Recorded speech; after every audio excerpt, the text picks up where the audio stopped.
The palace is to your left. What you see is a few hundred demonstrators who have already gathered here. We see some tents that have been set up. My colleague Ben Wiedemann mentioned some helicopters flying above Tahrir Square about 15 minutes ago. We saw some helicopters as well. It's not clear if they're the same helicopters that were in Tahrir.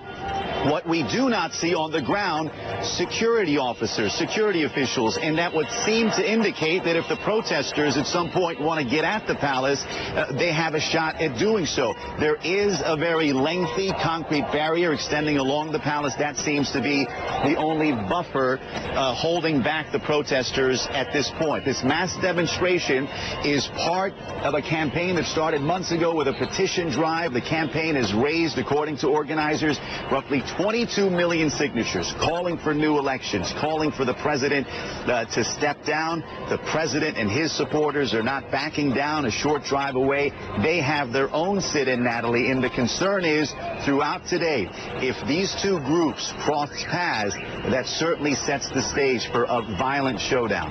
Natalie? Yeah, absolutely, Reza, and these are live pictures of supporters of Mohamed Morsi, I'm being told.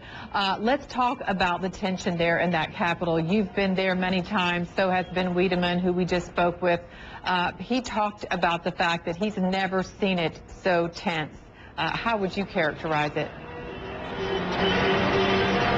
Here's why the tension is ratcheting up, because I think both sides see this as a defining moment. And here's why. You get the sense that the opposition, the liberals, the moderates, feel that if they don't use this opportunity to topple President Morsi, they're never going to have an opportunity as good enough. They sense that they're going to have him as president for the next 3 years. And then you have